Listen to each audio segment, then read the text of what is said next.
100 for 100, the podcast where we, and by we, I mean me, take a look at the 100 films that I think every person who is just getting into film watching needs to add to their repertoire, to their oeuvre, however you say that word. I don't know. I pronounce it differently each time. It's me, your boy C, the host of this little bit of business we call 100 for 100. We take these 100 movies that I've collected and I rank them from 100 to 1 because I'm very concerned with your opinions. And then I also accompany each one with a 100-word review. That's how the name for this show comes about, 100 for 100. It's a great idea. I took this idea off of ESPN's 30 for 30 and I flipped it and made it my own damn thing. Yesterday, we talked about the 81 spot. The 81 spot was Friday, 1995 joint, directed by F. Gary Gray, who directed a classic comedy Friday. Go back and check that joint out if you haven't. Or if it's been a while, check it out again. Today, however, we hit the 80 spot, man. The 80 spot. We're finally breaking free of the 80s. We're about to roll on into the 70s. But before we do that, man, we got to talk about this movie that came out in 2004. Directed by Brad Bird. And it is, of course, The Incredibles. Yes, it is The Incredibles.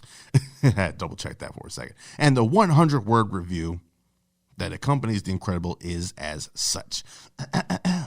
The sixth film in the Pixar stable and one of its most beloved franchises, director Brad Bird brought action, style, and panache to the screen in computer-generated form. Widely considered the best Fantastic Four film, The Incredibles deals with concepts of family unity as well as accepting that the glory days may long be in the past.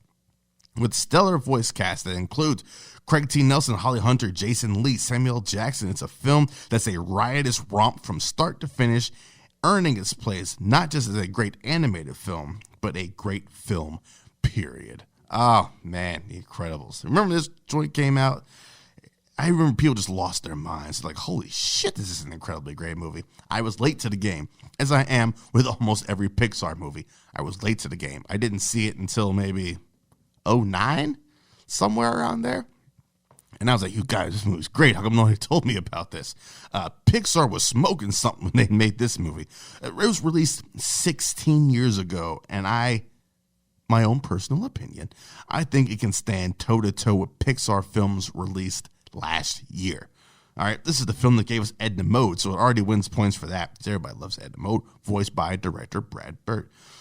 Syndrome might be my favorite Pixar villain because I love villains that make use of science to pull off their crimes. It's part of the reason why I love Dr. Octopus, Doc Ock, as much as I do, which I'm sure Doc Ock probably had a heavy influence when making this character. This one's worth a revisit if it's been a while since you watched it. There are some great action sequences, and even, we've come a long way in animation since, when did I say this was, 2004? We've come a long way since this animation, and I think this particular bit of animation holds up. Does Incredibles 2 look better? Of course it does. We've come leaps and bounds ahead with our technology since then, but still the look of the first Incredibles movie is amazing. It still looks flawless to me.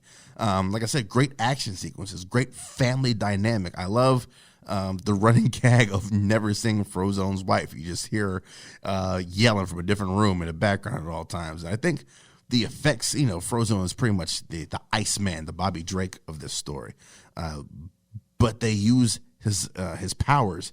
They use all the family's powers in tandem, which is the one thing the X-Men films could never fucking figure out how to do. X-Men films are like, all right, I'm going to team up against this guy. You're going to fight this guy. She's going to fight this guy. And that's that. No, that's not how a good team works. A good team works together to accomplish a mission, a purpose. That's what they do very well in this film. So, the number 80 spot, man. If you have not checked out The Incredibles, that's on you. Damn it, that's just plain on you. Go ahead and check it out, The Incredibles.